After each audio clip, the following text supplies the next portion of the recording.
अस्सलामुअलैकुम class 9 students, आज हम लोग एक्सरसाइज 1.2 करेंगे। इसका फर्स्ट क्वेश्चन है from the following matrices identify unit matrices, row matrices, column matrices and null matrices. हमें आइडेंटिफाई करना है इन मैट्रिक्स में से कौन सा यूनिट है, कौन सा रो, कौन सा कॉलम और कौन सा नल मैट्रिक्स। तो यूनिट मैट्रिसेस कौन से वाले होते हैं? यूनिट मैट्रिसेस वो होते हैं जिनकी डायगोनल एंट्रीज सिर्फ और सिर्फ 1 हो और नॉन डायगोनल एंट्रीज 0 हो। और यूनिट मैट्रिक्स के लिए शर्त है कि वो स्क्वायर मैट्रिक्स हो। स्क्वायर मैट्रिक्स वो मैट्रिक्स होता है जिसमें number of rose number of columns के इक्वल होती हैं। अगर 2 रोज है तो 2 ही कॉलम्स होंगे, अगर 1 रो है तो 1 ही कॉलम होगा। इसको स्क्वायर मैट्रिक्स कहते हैं। तो हमारे पास यहाँ पर एक मैट्रिक्स ए और एक मैट्रिक्स डी स्क्वायर मैट्रिक्स है। तो इसके अंदर डायगोनल एंट्रीज होती हैं। इस मैट्रिक्स ए की डायगोनल एंट्रीज ये वाली हैं और मैट्रिक्स डी की डायगोनल एंट्रीज ये वाली हैं। तो ये जो मैट्रिक्स डी है इसकी डायगोनल एंट्रीज 1 है और नॉन डायगोनल एंट्रीज 0 है, और मैट्रिक्स ए की डायगोनल एंट्रीज भी 0 है, नॉन डायगोनल भी 0 है। तो इसका मतलब मैट्रिक्स डी हमारे पास यूनिट मैट्रिक्स है। यूनिट मैट्रिक्स को आइडेंटिटी मैट्रिक्स भी कहते हैं। तो मैट्रिक्स डी है यूनिट मैट्रिक्स, इसके अलावा कोई और यूनिट मैट्रिक्स नहीं है। अब हम रो में जो एंट्रीज होती हैं वो हॉरिजेंटल वे में रिप्रेजेंट हुई हुई होती हैं। रो इस तरह होती है। तो हमारे पास बी मैट्रिक्स है, इसमें सिर्फ एक ही रो है और कोई मैट्रिक्स ऐसा नहीं है। वैसे जो मैट्रिक्स ई है उसमें भी हमारे पास है तो एक ही रो, लेकिन बुक के पीछे मैट्रिक्स ई को रो मैट्रिक्स नहीं कहा, इसलिए मैं भी नहीं कहूँगी। सिर्फ मैट्रिक्स बी हमारे पास रो मैट्रिक्स है। अब हम लोग कॉलम मैट्रिक्स की तरफ आ जाते हैं। तो हम कॉलम मैट्रिक्स उस मैट्रिक्स को कहते हैं जिसमें सिर्फ एक ही कॉलम हो, और कॉलम में जो एंट्रीज होती हैं वो वर्टिकल वे में रिप्रेजेंट हुई हुई होती हैं। इस तरह होता है कॉलम। तो हमारे पास मैट्रिक्स सी और मैट्रिक्स एफ में सिर्फ एक ही कॉलम है और बाकी सारे में एक से ज़्यादा कॉलम है। मैट्रिक्स ई में भी है एक ही कॉलम है, लेकिन बुक के पीछे मैट्रिक्स ई को कॉलम मैट्रिक्स या रो मैट्रिक्स नहीं करार दिया गया, तो फिर मैं भी नहीं कहूँगी कि ये कॉलम मैट्रिक्स है। वैसे है तो इसमें भी एक ही कॉलम। मैट्रिक्स सी और मैट्रिक्स ई, मैट्रिक्स सी और मैट्रिक्स ई कॉलम मैट्रिक्स है। अब हम आ जाते हैं नल मैट्रिसेस की तरफ। नल मैट्रिसेस वो मैट्रिसेस होते हैं जिनकी एंट्री सिर्फ और सिर्फ 0 ही हो, 0 के अलावा और कोई नंबर ना हो। तो हमारे पास नल मैट्रिसेस एक मैट्रिक्स ए है, एक मैट्रिक्स ई है। इसमें सिर्फ जो एंट्रीज है वो सिर्फ और सिर्फ 0 है, इसके अलावा और कोई नहीं है। तो ये हमारा क्वेश्चन कंप्लीट हो गया। अब हम नेक्स्ट क्वेश्चन की तरफ आ जाते हैं। हमारा नेक्स्ट क्वेश्चन है from the following matrices identify square matrices, rectangular matrices, row matrices, column matrices, identity matrices and null matrices. तो सबसे पहले हम स्क्वायर मैट्रिसेस देखते हैं। स्क्वायर मैट्रिसेस उन मैट्रिसेस को कहते हैं जिनकी नंबर ऑफ रोज और नंबर ऑफ कॉलम्स इक्वल हो। अगर 2 रोज है तो 2 ही कॉलम्स हो, 1 रो है तो 1 ही कॉलम हो, 1 ही कॉलम हो, 3 रोज है तो 3 ही कॉलम हो। अब यहाँ पर ये वाला जो मैट्रिक्स है इसकी number of rose number of columns के इक्वल है। 3 ही रोज है और 3 ही कॉलम्स है, इसका मतलब ये स्क्वायर मैट्रिक्स है। और ये वाला मैट्रिक्स भी स्क्वायर है, 2 रोज और 2 कॉलम्स। इसमें भी 2 रोज और 2 कॉलम्स है, ये भी स्क्वायर मैट्रिक्स है। इसके अलावा और कोई स्क्वायर मैट्रिक्स नहीं है। अब हम देख लेते हैं रेक्टेंगुलर मैट्रिसेस कौन से होते हैं। तो रेक्टेंगुलर मैट्रिसेस वो होते हैं जिसकी नंबर ऑफ रोज और नंबर ऑफ कॉलम्स इक्वल ना हो, डिफरेंट हो। ये मैट्रिक्स जो है इसकी नंबर ऑफ रोज और नंबर ऑफ कॉलम्स डिफरेंट है। नंबर ऑफ रोज 2 है और नंबर ऑफ कॉलम्स 3 है, इसलिए ये स्क्वायर मैट्रिक्स है। ये भी स्क्वायर मैट्रिक्स है, नंबर ऑफ रोज और नंबर ऑफ कॉलम्स इक्वल नहीं है। इसके भी नंबर ऑफ रोज और नंबर ऑफ कॉलम्स इक्वल नहीं है। ये भी रेक्टेंगुलर मैट्रिक्स है, ये वाला भी और ये भी और ये भी। इन सारे मैट्रिक्स के नंबर ऑफ रोज और नंबर ऑफ कॉलम्स इक्वल नहीं है, इसलिए ये रेक्टेंगुलर मैट्रिसेस हैं। अब हम देखते हैं कि रो मैट्रिसेस कौन से वाले होते हैं। रो मैट्रिसेस वो मैट्रिक्स होते हैं जिनमें सिर्फ और सिर्फ एक ही रो हो। तो हमारे पास ये वाला जो मैट्रिक्स है इसमें सिर्फ एक ही रो है और कोई ऐसा मैट्रिक्स नहीं है जिसमें सिर्फ एक रो हो। मीन कि सिर्फ ये वाला ही मैट्रिक्स रो मैट्रिक्स है। अब हम देखते हैं कॉलम मैट्रिसेस कौन से वाले होते हैं। कॉलम मैट्रिसेस वो मैट्रिसेस होते हैं जिनमें सिर्फ और सिर्फ एक ही कॉलम हो। तो इसमें सिर्फ एक ही कॉलम है, इसमें सिर्फ एक ही कॉलम है और बस इन दोनों मैट्रिक्स में सिर्फ एक ही कॉलम है। इसका मतलब ये कॉलम मैट्रिसेस हैं। अब हम देखते हैं कि आइडेंटिटी मैट्रिसेस कौन से वाले होते हैं। तो आइडेंटिटी मैट्रिसेस और यूनिट मैट्रिसेस एक ही होते हैं। जिन मैट्रिक्स की डायगोनल एंट्रीज सिर्फ और सिर्फ 1 हो और नॉन डायगोनल एंट्रीज 0 हो उन मैट्रिक्स को आइडेंटिटी मैट्रिक्स या यूनिट मैट्रिक्स कहते हैं। तो आइडेंटिटी मैट्रिसेस हमारे पास ये वाला आइडेंटिटी मैट्रिक्स है, ये देखिए इसकी डायगोनल एंट्री 1, दूसरी भी डायगोनल एंट्री 1 और नॉन डायगोनल एंट्री 0 है। ये आइडेंटिटी मैट्रिक्स है, इसके अलावा और कोई आइडेंटिटी मैट्रिक्स नहीं है। अब हम नल मैट्रिसेस देखते हैं। नल मैट्रिसेस वो मैट्रिसेस होते हैं जिनकी एंट्रीज सिर्फ और सिर्फ 0 हो, 0 के अलावा कोई और नंबर ना हो। तो ये वाला जो मैट्रिक्स है इसकी एंट्रीज सिर्फ और सिर्फ 0 है, 0 0 0 0 0 0 और कोई नंबर नहीं है। इसका मतलब ये नल मैट्रिक्स है, इसके अलावा कोई और नल मैट्रिक्स नहीं है। तो ये क्वेश्चन हमारा यहाँ पर कंप्लीट हो गया है। अब हम थर्ड क्वेश्चन की तरफ चलते हैं। From the following matrices identify diagonal, scalar and unit identity matrices. तो सबसे पहले हम देखते हैं कि डायगोनल मैट्रिसेस कौन से वाले होते हैं। तो डायगोनल मैट्रिसेस वो मैट्रिसेस होते हैं जिनकी डायगोनल एंट्रीज कौन से वाली होती हैं, ये डायगोनल एंट्रीज होती हैं जिनकी डायगोनल एंट्रीज सिर्फ और सिर्फ नहीं, जिनकी डायगोनल एंट्री एक 0 के अलावा कोई और हो। मीन जैसे कि ये है, इसमें बाकी सारी एंट्रीज 0 हैं और ये जो डायगोनल एंट्रीज है इसमें एक एंट्री 0 के अलावा कोई और भी है। तो शर्त है कि डायगोनल एंट्रीज में एक एंट्री 0 के अलावा लाजमी होनी चाहिए। और जो नॉन डायगोनल एंट्रीज हैं, नॉन डायगोनल एंट्रीज ये वाला जो 0 है ये नॉन डायगोनल है, ये वाला 0 नॉन डायगोनल है, इनको 0 ही होना चाहिए, 0 के अलावा और कोई नंबर नहीं होना चाहिए। तो वो डायगोनल मैट्रिक्स होगा। डायगोनल मैट्रिक्स कौन से वाला होगा? डायगोनल मैट्रिक्स वो होगा जिसकी डायगोनल एंट्रीज में से एक एंट्री 0 के अलावा जरूर हो, 0 ना हो यानी कि, और नॉन डायगोनल एंट्रीज 0 ही हो। तो अब मैट्रिक्स ए हमारे पास है, नॉन डायगोनल एंट्री 0 ही है और जो डायगोनल एंट्रीज हैं वो दोनों 0 के अलावा हैं, यानी कि ये डायगोनल मैट्रिक्स है। ये वाला भी डायगोनल मैट्रिक्स है, नॉन डायगोनल एंट्रीज 0 हैं और जो डायगोनल एंट्रीज हैं वो 0 के अलावा हैं, 0 नहीं है। सी भी हमारे पास डायगोनल मैट्रिक्स है, इसकी नॉन डायगोनल एंट्रीज 0 हैं और जो डायगोनल एंट्रीज हैं वो 0 के अलावा हैं।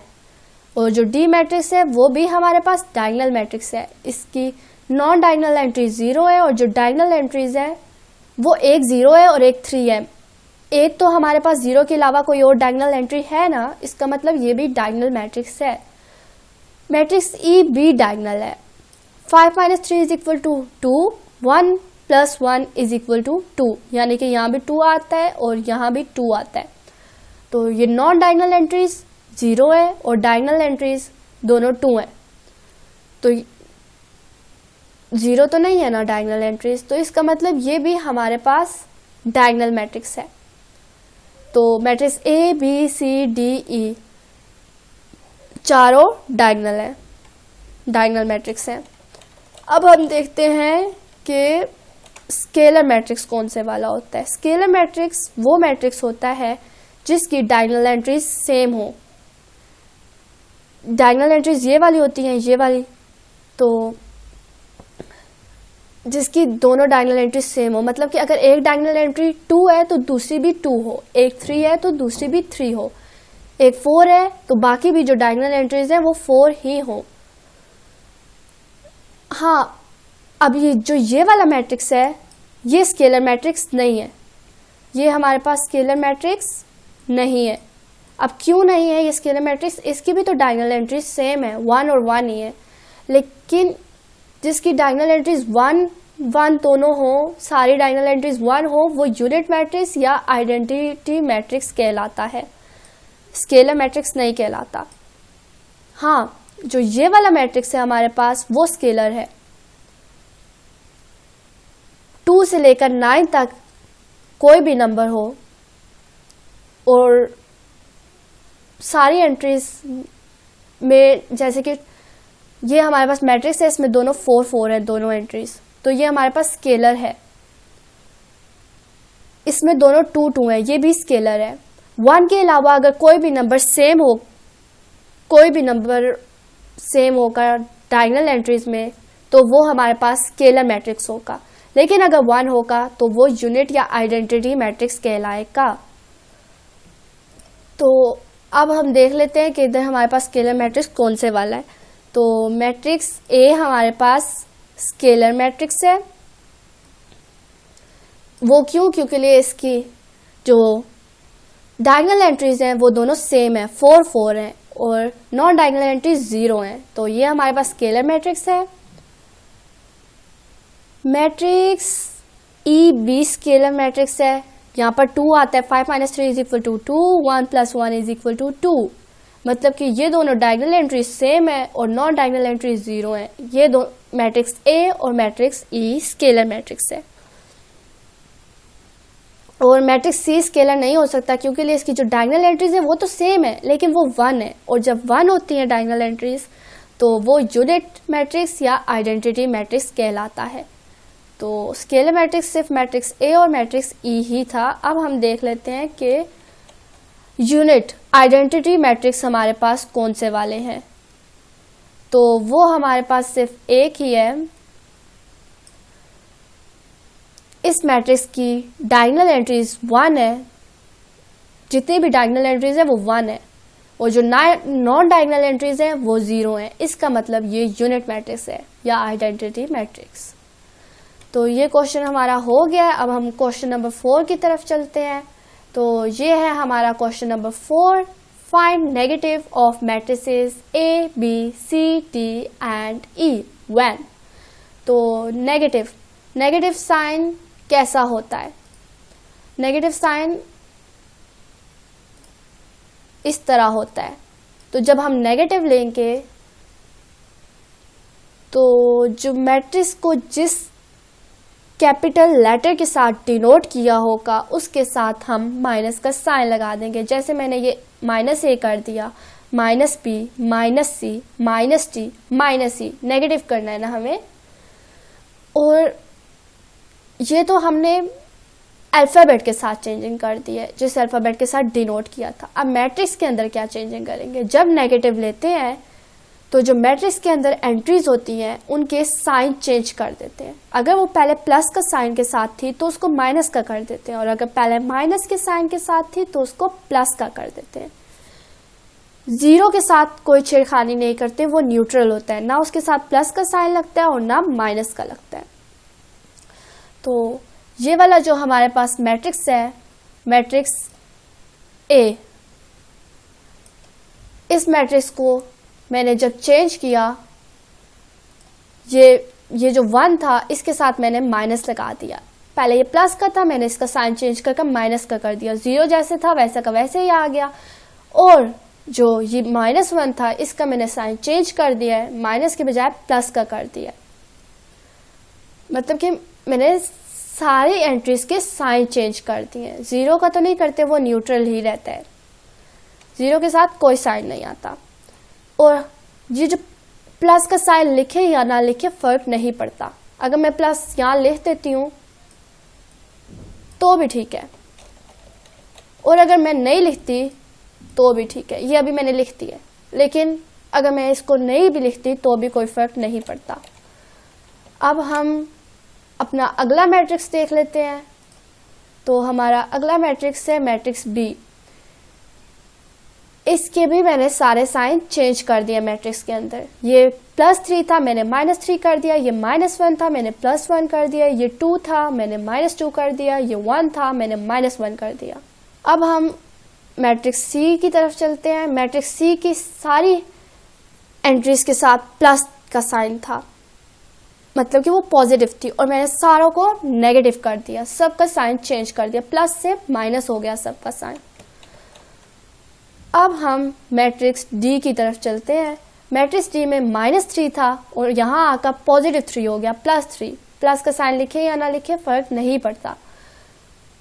2 पॉजिटिव था, यहाँ आकर नेगेटिव हो गया, या -4 था, यहाँ आकर पॉजिटिव हो गया। ये यहाँ खाली 5 था, यानी कि पॉजिटिव था, यहाँ आकर नेगेटिव हो गया, -5। और मैट्रिक्स ई में 1 के साथ 10 का साइन था, मैंने यहाँ -1 कर दिया। यहाँ -5 था, यहाँ मैंने +5 कर दिया। यहाँ 2 था, +2, मैंने यहाँ -2 कर दिया। यहाँ 3 था पॉजिटिव, और यहाँ मैंने लाकर नेगेटिव कर दिया। मतलब कि नेगेटिव लेने के लिए हमें जो मैट्रिक्स के अंदर एंट्रीज होती हैं उनका साइन चेंज करना होता है। अगर वो प्लस की हैं तो माइनस का साइन कर देते हैं, और अगर माइनस की हैं तो प्लस का साइन कर देते हैं। 0 न्यूट्रल रहता है, उसके साथ कुछ भी नहीं करते।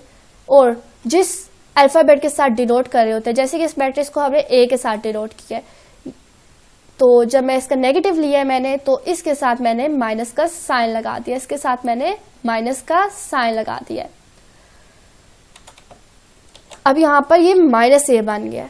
इसी तरह ये b था, यहाँ आकर ये -b हो गया। इस तरह सबके साथ माइनस का साइन लग जाता है, और जो मैट्रिक्स के अंदर एंट्रीज होती हैं उनके साइन चेंज हो जाते हैं।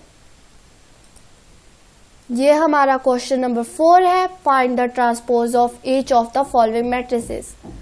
Matrix A 0 1 -2। अच्छा, ट्रांसपोज किसे कहते हैं? ट्रांसपोज इसे कहते हैं कि हम कॉलम से रो में चेंज कर दें, या रोज को, मतलब कि अगर वो कॉलम है तो हम उसको रो में चेंज कर दें, और वो रो है तो कॉलम में चेंज कर दें। इनमें से हम कोई एक काम करते हैं। और ट्रांसपोज जब लेते हैं तो जिस कैपिटल अल्फ़ाबेट के साथ मैट्रिक्स को डिनोट किया होता है उसके ऊपर छोटा सा टी लगा देते हैं, ताकि पता चल जाए कि ये हमने ट्रांसपोज लिया है। जैसे कि ये मैंने छोटा सा टी लगाया हुआ है, इस ए के ऊपर पहले नहीं था, जब मैंने ट्रांसपोज लिया तो इसके ऊपर छोटा सा टी आ गया। अब हम ट्रांसपोज लेकर चेक कर लेते हैं कि वो कैसे लेते हैं। ये मैट्रिक्स ए है, इसमें था 0 1 -2, ये कॉलम में था। फिर हमने इसको रो में चेंज कर दिया। पहले ये इस तरह लिखा हुआ था, फिर हमने इसको इस तरह कर दिया। 0 1 -2 पहले ये कॉलम में था, अब ये रो में लिखा हुआ है। इसी तरह मैट्रिक्स बी को देखें। ये मैट्रिक्स बी है, ये 5 1 -6 रो में लिखी हुई थी, एक रो में। अब हमने इसको चेंज कर कर एक कॉलम में कर दिया। ये पहले रो में थी, अब हमने इसको एक कॉलम में कर दिया। 5 1 -6 ये एक रो थी, अब ये एक कॉलम बन चुकी है, 5 1 -6। और बी के ऊपर छोटा सा टी लिखना है ताकि पता चले कि ये हमने ट्रांसपोज लिया है। अब हम मैट्रिक्स सी की तरफ चलते हैं।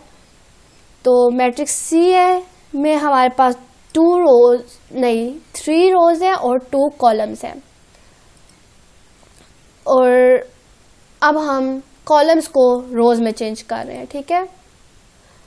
ये हमारे पास एक कॉलम है, ये हमारे पास दूसरा कॉलम है। पहला कॉलम है 1 2 3। अब ये नीचे आकर जब हमने ट्रांसपोज लिया है तो ये रो बन चुकी है, 1 2 3 एक रो बन चुकी है। और ये जो दूसरा कॉलम है 2 -1 0, ये नीचे जब हमने ट्रांसपोज लिया है तो दूसरी रो बन चुकी है, 2 -1 0। ये हमारे पास पहला कॉलम था जो रो बन गई है, ये दूसरा कॉलम था जो एक रो बन गई है। अब हम मैट्रिक्स डी की तरफ चलते हैं। ये हमारे पास है मैट्रिक्स डी। इसमें 1 2 कॉलम्स हैं। पहला कॉलम है 2 0 जो नीचे आकर रो बन गया है, जब ट्रांसपोज लिया है तो वो रो बन गई। और जो 3 5 था दूसरा कॉलम, ये भी रो में हमने चेंज कर दिया, 3 5 ये एक रो बन गई। अब इसी तरह मैट्रिक्स ई को देखें, ये है हमारे पास मैट्रिक्स ई। इसमें हमारे पास 2 रोज हैं और 2 ही कॉलम्स हैं, पहला कॉलम दूसरा कॉलम। अब पहला कॉलम है 2 - 4, इसको हमने रो में चेंज कर दिया है। ये देखिए ये अब रो में लिखा हुआ है, पहले ये इस तरह लिखा हुआ था, अब ये इस तरह रो में लिखा हुआ है। दूसरा कॉलम है 3 5, इसको भी हमने रो में चेंज कर दिया और ये इस तरह हो गया। पहले ये इस तरह था, अब ये इस तरह हो चुका है। अब हम मैट्रिक्स एफ की तरफ चलते हैं। तो मैट्रिक्स एफ में भी 2 रोज हैं और 2 ही कॉलम्स हैं। ये है हमारे पास मैट्रिक्स एफ। तो इसकी पहली रो है 1 3, दूसरी रो है 2 4। 1 3 जब हमने ट्रांसपोज लिया है तो ये कॉलम रो में तब्दील हो गया है, 1 3 इस तरह अब लिखा गया है। ये जो दूसरा कॉलम था 2 4, इसको भी हमने रो में चेंज कर दिया और ये इस तरह आ गया है। यानी कि हमने कॉलम्स को रोज में चेंज किया है, कॉलम्स को रोज में चेंज किया। अब हम अपने लास्ट क्वेश्चन की तरफ चलते हैं। ये हमारा लास्ट क्वेश्चन है, question number 6। Verify that if a is equal to 1 2 0 1, b is equal to 1 1 2 0, then. तो सबसे पहले जो चीज हमें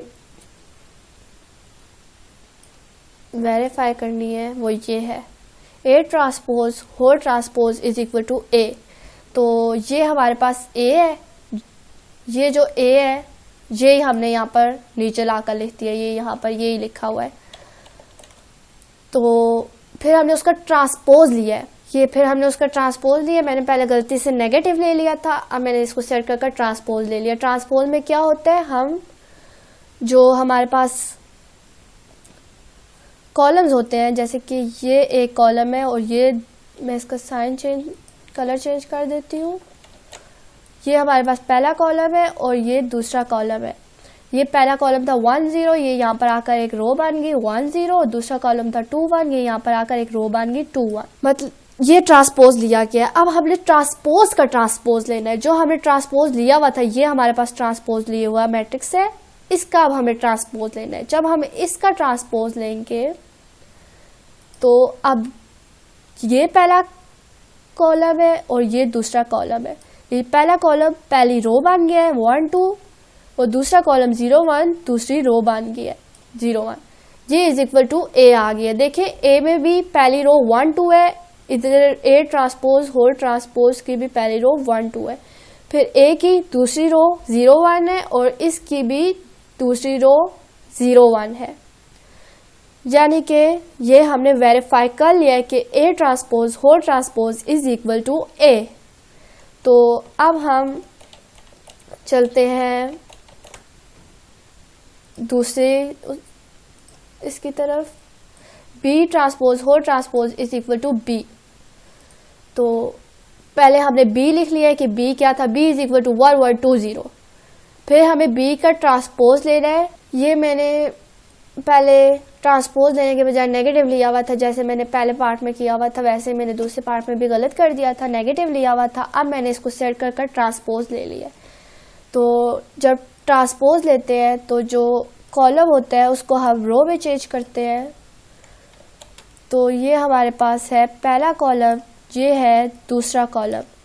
तो 1 2 पहला कॉलम था, अब ये पहली रो बन गई है 1 2 1 0, दूसरा कॉलम था, अब ये दूसरी रो बन गई है 1 0। अब ये तो हमने B का ट्रांसपोज ले लिया, अब हमें होल ट्रांसपोज लेना है, B ट्रांसपोज का ट्रांसपोज लेना है।